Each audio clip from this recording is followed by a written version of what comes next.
Mari kita berdoa. Tuhan, kami percaya firman Tuhan ya dan amin. Firman Tuhan adalah pedoman dan pelita di dalam hidup kami.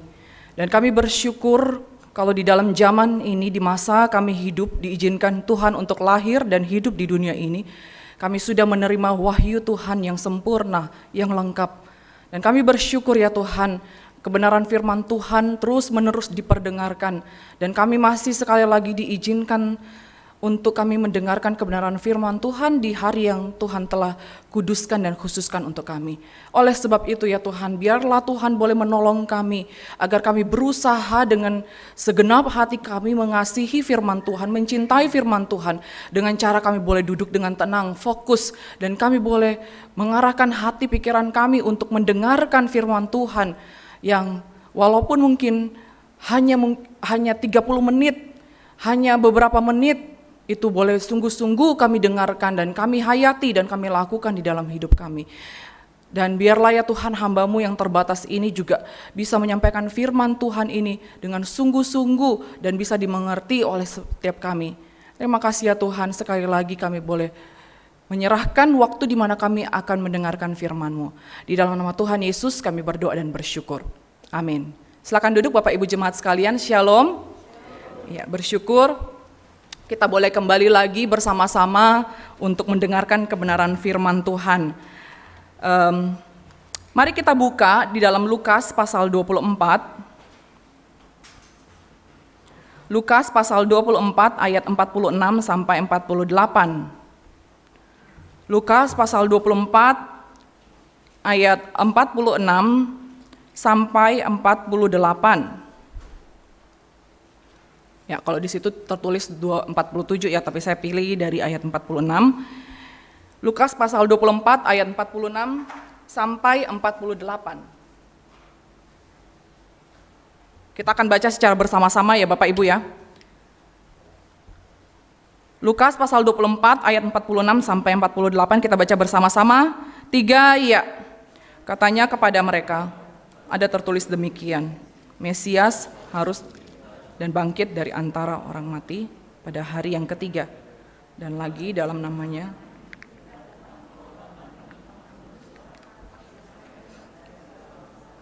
mulai dari Yerusalem.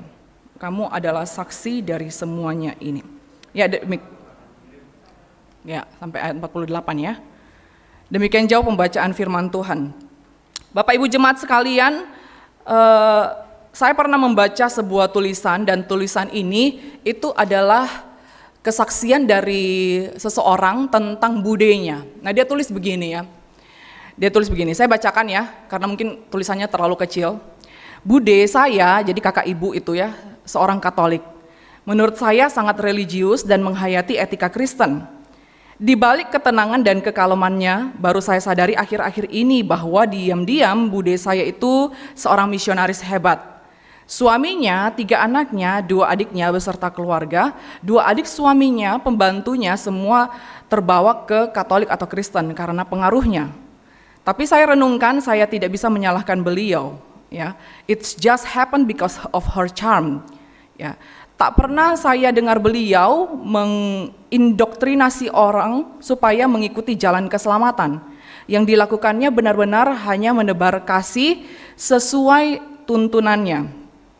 Jadi apa yang bisa saya protes dalam hal ini, perasaan saya selalu bercampur antara iri, kesal, kagum, hormat bila ingat akan hal ini.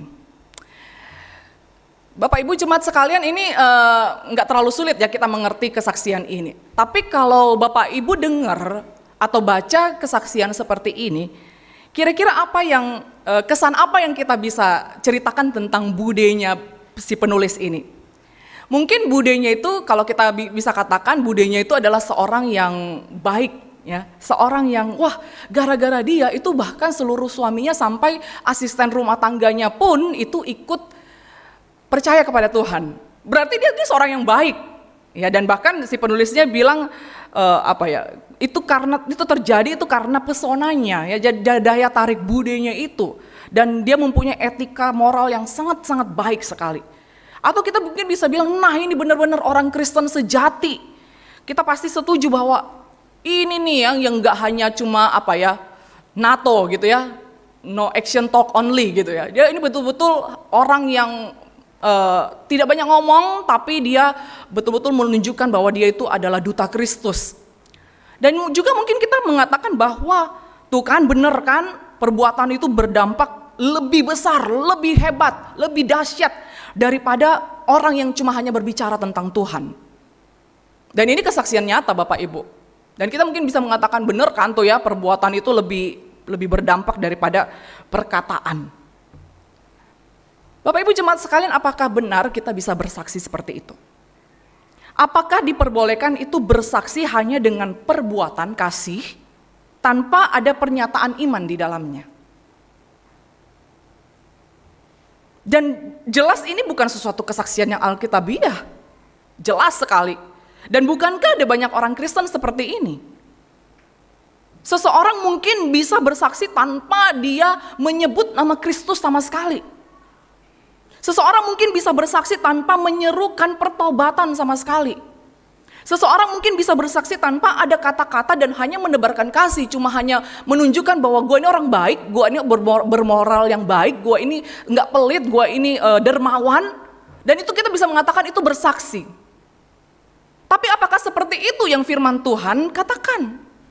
Apakah kesaksian itu bisa hanya sebatas perbuatan aja, tanpa ada kata-kata sama sekali, tanpa perlu menyebutkan Kristus, tanpa perlu menyebutkan lu harus bertobat, lu harus sadar akan dosamu? Ataupun kalau ada kata-kata ya cuma hanya sebatas permukaan aja, ya saya orang Kristen, tapi nggak ada seruan untuk pertobatan. Maka kalau kita melihat tema hari ini adalah kesaksian pribadi sebagai menanam dan menyiram. Apa maksudnya ini? Saya waktu baca tema ini saya bingung, apa ya maksudnya ini? Baru setelah baca tujuannya dan diskusi sama contoh Henry baru saya ngerti. Kalau kita dengar istilah menanam dan menyiram, maka kita pasti akan mengingat satu ayat di dalam 1 Korintus pasal 3 ayat 6 yang tadi kita sudah baca di petunjuk hidup baru ya. Aku menanam, Apolos menyiram, tetapi Allah yang memberi pertumbuhan. Ini perkataan Rasul Paulus ya. Aku menanam atau Paulus menanam, Apolos menyiram, tetapi Allah yang memberi pertumbuhan. Paulus dan Apolos melakukan tugasnya itu sesuai dengan karunia masing-masing. Paulus menanam, Apolos menyiram. Ya tentu saja ini cuma gaya bahasa ya, tidak literal. Ini merupakan dua hal yang sangat penting sekali di dalam di dalam dunia tanam menanam ya, kalau menanam dan menyiram. Ini sangat basic sekali. Ya. Jika cara tanam nggak benar, jika cara siram nggak benar, maka tanaman itu akan mati. Tapi sekali lagi ya, pertumbuhan itu di tangan Allah. Allah bisa menghidupkan tanaman di tanah yang tandus sekalipun, di tanah yang berbatu-batu karena Dia Allah yang Maha Kuasa. Tetapi sebagai seseorang yang memiliki tanaman, sudah sangat basic sekali kita harus mengetahui cara menanam, cara menyiram yang benar. Kita harus melakukan tugas terbaik kita dan itu tanggung jawab kita sebagai pemilik tanaman. Dan untuk menghasilkan tanaman yang sehat dimulai dari cara menanam dan cara menyiram yang tepat. Saya pikir dulu itu kalau punya tanaman itu mesti disiram tiap hari. Itu di dalam pikiran saya Bapak Ibu. Tapi ternyata itu salah dan itu nggak boleh kita lakukan. Siapa yang masih berpikir seperti itu? Itu bisa membusukkan tanaman. Ya, ternyata tanaman itu idealnya itu disiram 3 hari sekali. Seminggu 2 kali atau sampai 3 kali. 3 kali itu udah kebanyakan malah. Dan ternyata tanah itu nggak boleh sembarangan Bapak Ibu. Saya pikir tuh tanah itu bisa diambil dari pasir-pasir yang ada di laut. Saya pikir seperti itu awalnya. Kagak boleh, nggak boleh. Itu tanaman bisa mati. Tanahnya itu harus tanah yang mengandung pupuk, mengandung kompos, mengandung banyak mineral-mineral. Dan itu sebaiknya kita beli di toko-toko tanaman gitu ya, yang jual-jual tanaman. Nggak bisa sembarangan tanah-tanah liat gitu ya, atau yang kita ambil-ambil dari tanah bangunan, nggak bisa, nggak boleh. Dan itu sudah basic sekali, pengetahuan yang sangat basic sekali dalam dunia tanam menanam. Cara tanam, cara siram itu harus benar untuk menghasilkan tanaman yang baik, yang sehat. Ya, saya pikir dulu tanam menanam itu simple banget ya. Udah siram-siram aja begitu ya, kagak perlu ada treatment secara khusus begitu. Tapi ternyata salah Bapak Ibu ya. Siram itu nggak boleh tiap hari, tanahnya nggak boleh sembarangan. Bahkan kalau tanahnya kita lihat udah setahun kagak diganti-ganti, itu harus diganti. Ya karena nutrisinya udah habis, tanahnya udah keras, akar-akar tuh udah nggak bisa lagi bertumbuh karena udah saking kerasnya. Sama dengan halnya bersaksi Bapak Ibu. Bersaksi atau memberikan kesaksian tentang iman Kristen itu harus dilakukan atau dipersiapkan dengan tepat. Itu sangat basic sekali Bapak Ibu. Banyak orang Kristen menganggap bersaksi, entah itu dia sedang bersaksi atau memberi kesaksian di dalam persekutuan, atau sedang bersaksi untuk memberitakan Injil, itu dia pikir itu hal yang sangat simpel, hal yang sepele, nggak perlu ada pemahaman yang tepat. Apalagi nih ya kalau ada ruang kesaksian di ibadah-ibadah atau di persekutuan-persekutuan, kita pikir udahlah gue asal ngomong aja. Daripada nggak ada yang ngomong, mending gue ngomong aja. Saya ingat sekali ya dulu kalau ibadah lansia di Palu itu para koster, jadi koster itu ada sekitar 3 orang dan supir-supir gereja itu pada ngumpul di situ. Kenapa? Katanya karena itu ruang kesaksian, jadi biasanya kalau lansia itu lebih banyak kesaksiannya daripada firman Tuhannya. Mereka itu ngumpul di balkon, ya di balkon, katanya itu kayak lagi nonton Sri Mulat. Jadi ceritanya itu lucu-lucu gitu ya, dari opa-oma itu lucu-lucu gitu. Apakah seperti itu? Ya ceritanya atau kesaksian kita tuh bisa ngalor ngidul dan nggak tahu nilai rohaninya itu di mana. Dan kita berpikir bahwa kalau bersaksi itu adalah menceritakan tentang perjalanan spiritualitas saya. Dan itu sama dengan orang yang gak tahu cara nanam, cara siram tanaman yang benar. Mereka pikir siram dan tanaman itu adalah hal yang sepele. Ya udah tiap hari, tanaman kagak perlu diganti, tanaman gak perlu disiapkan dengan baik. Mereka pikir bersaksi itu hal yang sepele. Yang penting lu berani ngomong, yang penting lu pintar, yang penting lu kenal orangnya, aman. Tapi kalau kita sadar bahwa kesaksian itu adalah tindakan orang Kristen yang harus sangat diperhatikan, maka kesaksian kita itu mungkin bisa menghasilkan jiwa-jiwa yang datang kepada Kristus. Kalau kita hanya sekedar berpikir ya kesaksian itu bahwa hanya asal-asalan aja, yang penting saya cerita perjalanan iman saya, yang penting saya ceritakan saya hari ini ngapain dan ada pertolongan Tuhan, ada mujizat Tuhan, atau saya sedang bergumul dengan dosa, kita mungkin bisa menghasilkan atau kita mungkin bisa membawa jiwa-jiwa kepada Kristus, tapi iman mereka lemah. Oleh sebab itu, kesaksian itu harus dipersiapkan secara tepat. Harus dipersiapkan dengan sangat baik, Bapak Ibu. Entah itu Bapak Ibu yang mau kesaksian di persekutuan, di ibadah-ibadah, atau yang sedang bersaksi untuk mengabarkan Injil. Maka kembali lagi kesaksian yang saya tunjukkan di awal, Bapak Ibu. Tentang Bude ini. Di sini nggak ada sama sekali nggak ada cerita tentang dia mengabarkan Kristus. Dia nggak ada mengabarkan tentang pertobatan. Hanya berdasarkan etika moral si Bude yang baik ini. Itu tadi ada tulisan bahwa sama sekali dia nggak ada mengindoktrinasi tentang doktrin Kristus, doktrin Kristen. Tapi pertanyaannya ya, apa yang terjadi kepada orang-orang yang sudah bertobat ini? Kalau aja nih ya, kalau seandainya Budenya itu melakukan dosa yang sangat fatal. Kita kan nggak tahu ya orang-orang bisa jatuh dalam dosa seperti apa. Apa yang terjadi kepada orang-orang yang sudah percaya kepada Tuhan ini? Atau apa yang terjadi kalau seandainya Budenya itu meninggal? Apa yang terjadi kepada orang-orang yang sudah percaya ini kalau Budenya itu tiba-tiba konflik dengan keluarga, dengan mereka? Apa yang akan terjadi? Yang terburuk yang terjadi adalah mereka mungkin bisa kembali kepada keyakinan mereka yang lama. Karena apa? Iman mereka berdasarkan moral si Bude ini, bukan karena Kristus. Jadi Bapak Ibu, betapa bahayanya jenis kesaksian seperti ini. Kalau kita hanya fokusnya kepada gua orang baik, saya orang baik. Apolos dan Paulus waktu mereka bersaksi, mereka tidak pernah bersaksi tentang kepintaran mereka, tentang kehebatan mereka, tentang fasilida mereka, tentang bagaimana mereka tuh sangat menguasai firman Tuhan. Gak pernah. Kalaupun ada, itu karena mereka sekedar menceritakan masa lalu, dan kini mereka hanya menganggap sampah semua itu.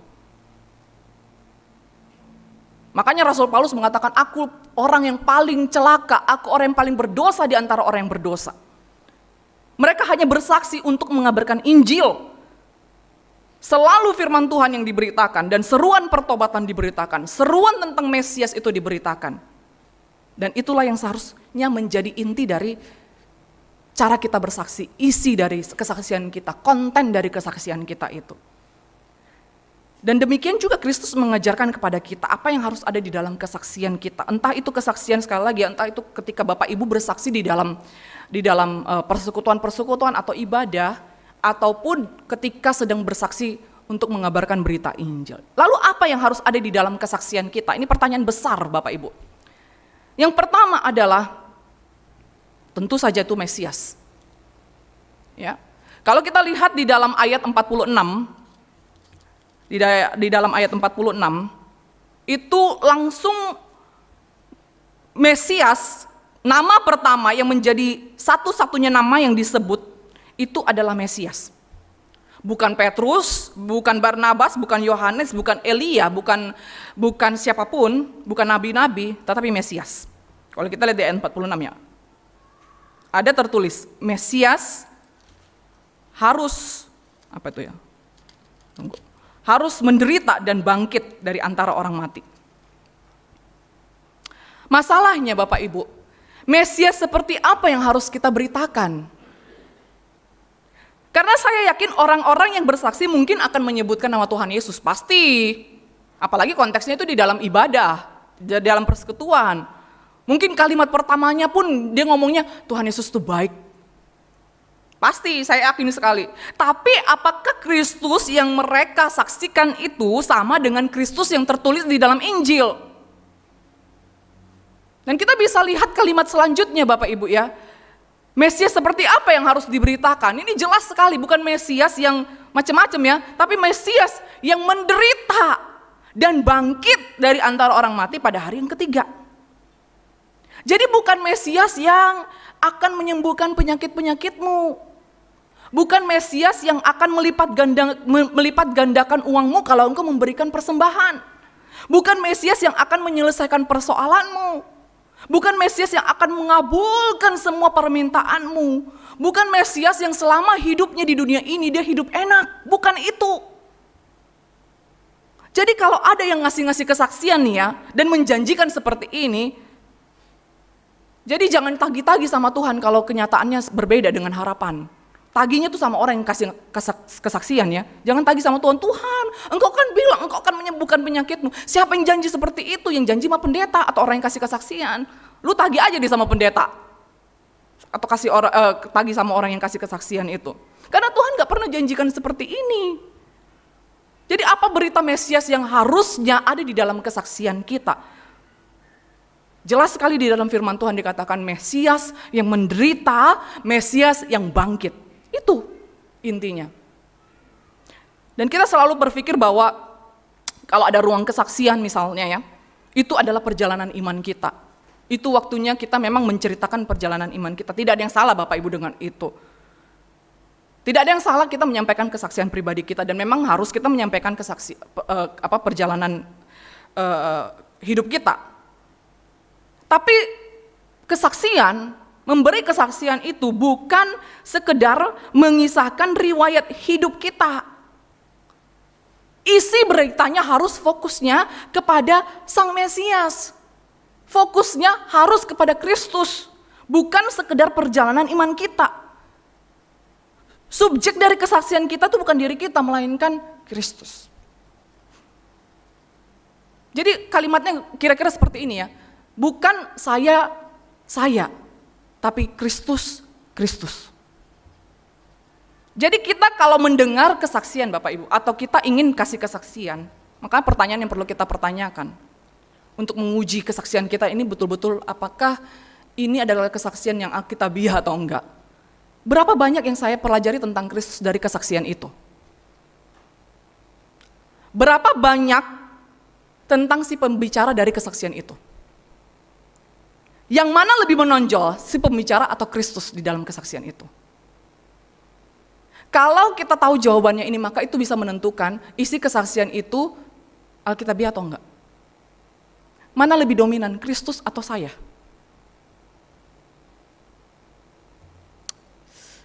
Boleh di-mute?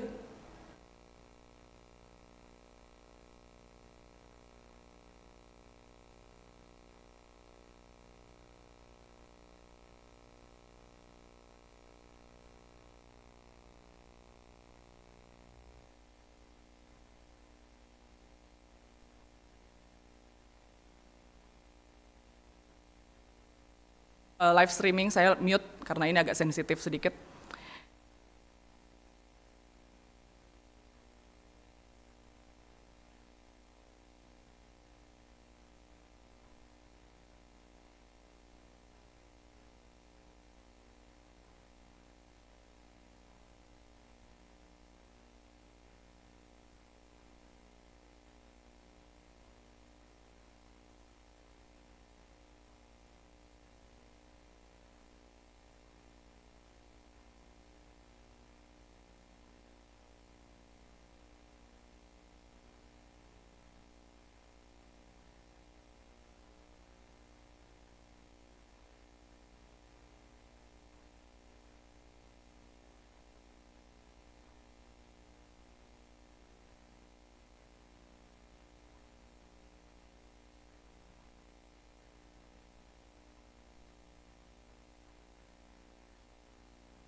Maafkan ya Bapak Ibu ya, saya harus mute, sekali lagi minta maaf untuk Bapak Ibu yang sedang mengikuti ibadah online.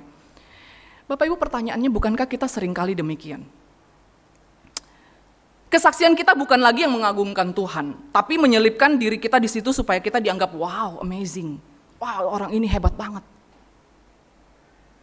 Maka itu berita yang utama di dalam kesaksian kita itu harus Kristus, harus Mesias. Ini kalimat kedua ini nggak boleh ada. Apa itu? Kaget saya. Kaget saya dengar suara saya sendiri ya. Boleh kita menceritakan diri kita, boleh Bapak Ibu, boleh. Nggak ada yang salah dengan hal itu. Tapi yang salah adalah kalau kita hanya sekedar menceritakan diri kita, tapi nggak menonjolkan bagaimana karya Kristus di dalam hidup kita. Bagaimana ia menolong kita untuk berjuang melawan dosa. Bagaimana ia menghibur hati kita yang terluka. Bagaimana saya bersyukur saya bisa berjuang melawan dosa karena pertolongan Kristus. Bagaimana ajaran Kristus itu untuk mengampuni sesama itu begitu kuat menegur kita. Dan itu yang harus kita ceritakan. Mesias harus menjadi focal point di dalam kesaksian kita. Mesias Kristus harus menjadi inti di dalam kesaksian kita. Maka kalau kita hanya sekedar bersaksi tentang perjalanan spiritualitas iman kita tanpa ada Kristus di situ, kita nggak ada jauh beda kok dengan orang-orang yang mengucapkan kalimat seperti ini. Itu yang pertama. Yang kedua adalah pertobatan dan pengampunan dosa. Kalau kita lihat di ayat 47 Bapak Ibu ya, dikatakan di situ, dan lagi dalam namanya berita tentang pertobatan dan pengampunan dosa harus disampaikan kepada segala bangsa, mulai dari Yerusalem. Di sini dikatakan harus disampaikan, bukan kalau bisa disampaikan, bukan pilihan, tapi itu kewajiban, harus disampaikan. Berita tentang pertobatan dan pengampunan dosa itu harus disampaikan. Bapak Ibu, banyak orang berniat baik ya dengan cara mengencarkan Injil. Maksudnya gini ya, Injil itu seperti dilunakkan. Jadi cuma sekedar pembalut luka gitu ya. Kebutuhan manusia itu yang mendasar adalah dia harus berdamai dengan Kristus, dengan Sang Pencipta, dengan Sang Juru Selamat. Dan seringkali waktu ketika PI, khususnya PI ya, itu mengajak seseorang yang sedang kita injili itu untuk mengakui dosa itu jarang disinggung. Ya.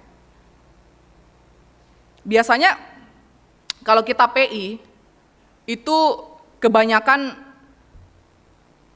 efektif itu kalau orang yang lagi sekarat, ya benar nggak ya?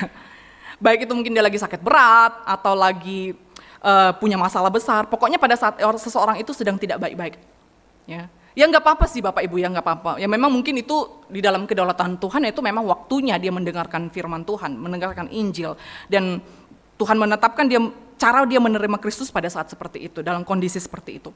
Tapi masalahnya Bapak Ibu, cerita tentang Kristus itu hanya sebagai iming-iming untuk mereka lepas dari kesulitan dan sakit penyakit mereka. Seringkali itu yang dilakukan orang Kristen.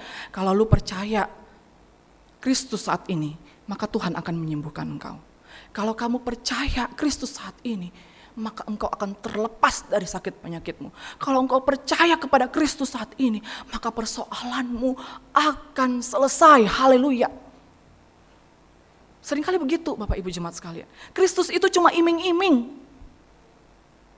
Kita mungkin berpikir, aduh gimana ya, gak tega sih contoh ngomong dosa sama orang yang lagi sekarat. Dia lagi mangap-mangap begitu ya, jantungnya mungkin sudah sudah nggak bagus gitu ya, oksigennya, saturasinya udah turun. Kita mau ngomong tentang dosa, makin mati dan tidak ya. Tapi Bapak Ibu, ini firman Tuhan katakan harus. Itu bukan pilihan. Itu harus diberitakan. Tuhan suruh kita ngomong. Ya tentunya jelas-jelas kita ngomongnya bukan lagi kayak lagi KKR Bapak Ibu. Hari ini bukan begitu. Orang lagi dying begitu ya, orang lagi sekarat. Tapi ngomongnya mungkin dengan penuh kelemah lembutan, penuh kasih, penuh rasa hormat, dan dengan pertolongan Roh Kudus, maka berita tentang dosa itu bisa dia cerna, dan dia bisa kemungkinan besar bisa menerima Kristus. Jangan pernah jadikan Kristus itu sebagai iming-iming untuk penyembuh persoalan. Itu ajaran yang sangat sesat. Dalam sebuah tulisannya di blognya pendeta Jeffrey Xiao, ini dulu sebelumnya dia itu gembala di Greenfield dan sekarang dia dosen di Saat sekarang dia. Dia menulis artikel yang sangat bagus sekali, judulnya tuh Natal Tidak Jinak. Apa maksudnya?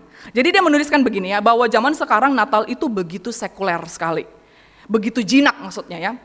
Begitu bisa diterima oleh semua orang, begitu ramah kepada semua orang, termasuk orang-orang yang tidak mengenal Kristus. Lagu-lagu Natal sekarang yang diputar di mal-mal itu, bahkan di gereja sekalipun, itu banyak isinya bukan tentang Kristus. Kayak White Christmas, itu nggak ada Kristus di dalamnya. Santa Claus is coming to town, itu lagu-lagu Natal yang kadang-kadang saya juga geleng-geleng kepala, orang ada di gereja nyanyikan lagu itu nggak ada Kristus sama sekali. I saw mommy kissing Santa Claus. Banyak ya. Natal bukan lagi perayaan tentang kedatangan juru selamat. Natal bukan lagi perayaan bagaimana orang Kristen bisa terlepas dari dosa, hukuman kekal, tapi lebih kepada pop culture. Pop culture inilah yang mendominasi Natal sehingga membuat Natal itu dibelokkan dari Natal yang sesungguhnya. Pop culture itu maksudnya jadi budaya, bukan lagi jadi perayaan agamawi ya. Natal, dia pakai istilah gini ya, Natal menjadi tidak berbahaya. Ya, saya nggak tahu Bapak Ibu setuju nggak dengan istilah ini, tapi dia punya penjelasan yang tepat sih. Dan itu sebabnya banyak orang termasuk bukan Kristen ikut di dalam perayaan Natal.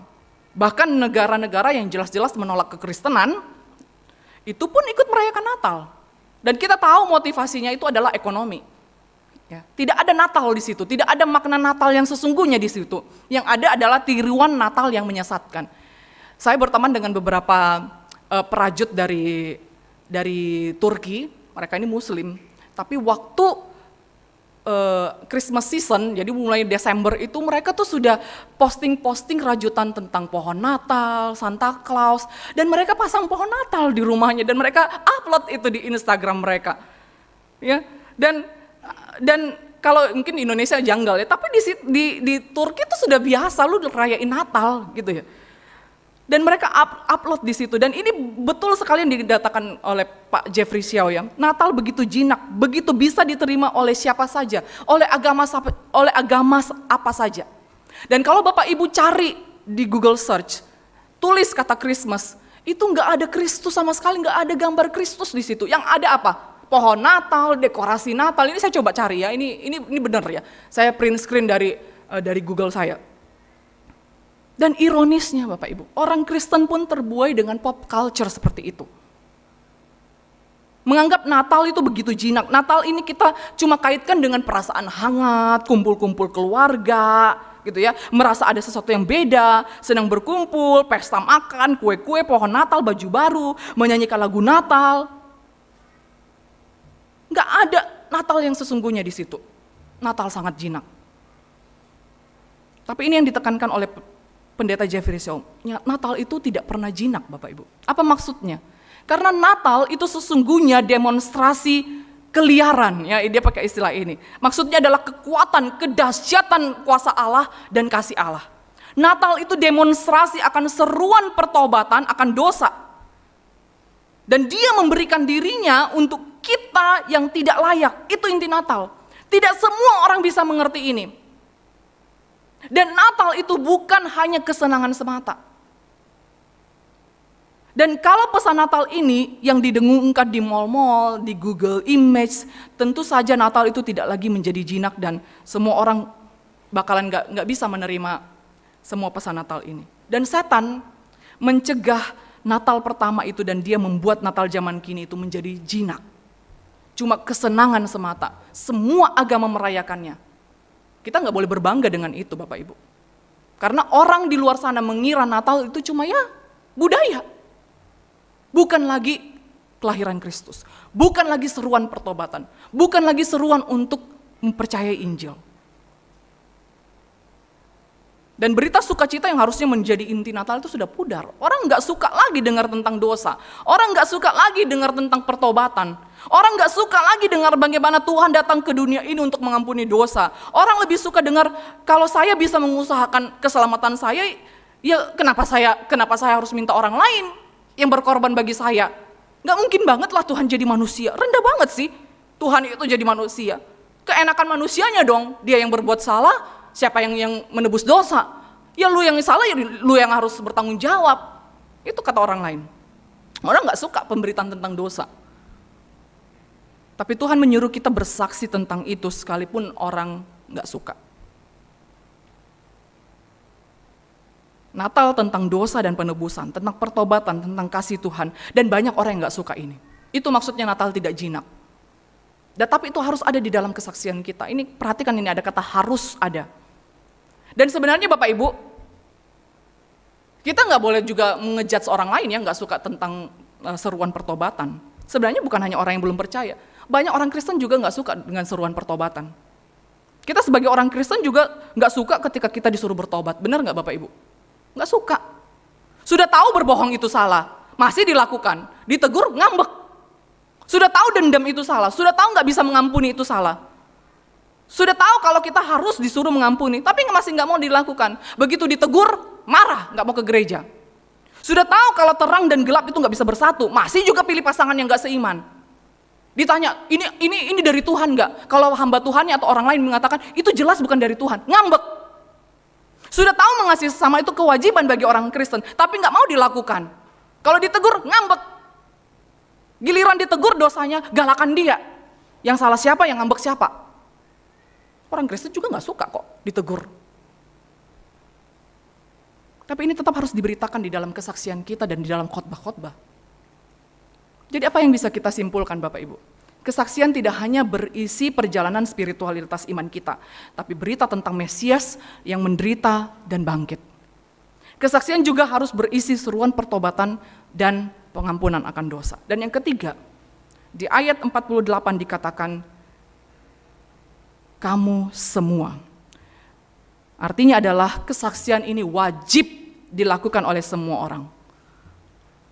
Di ayat 48 dikatakan di situ, kamu adalah saksi. dari semuanya ini. Kamu adalah saksi. Kalimat ini bukan mengatakan kamu akan menjadi saksi. Enggak. Atau kalau kamu mau nih ya, lu bisa pilih kamu mau jadi saksi apa enggak, terserah lu. Tidak. Ini adalah kewajiban, panggilan, tugas, tanggung jawab, wajib dikerjakan oleh orang Kristen. Kesaksian ini bukan hanya tugas hamba Tuhan, BPP, pengurus, semua kita yang mengaku percaya kepada Tuhan, anak-anak Tuhan yang hadir di sini atau yang mengikuti secara online itu wajib melakukan kesaksian ini.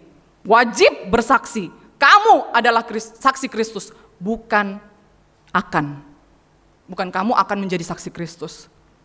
Bersaksi tentang karya Kristus dalam hidup kita dan di dalam umat manusia.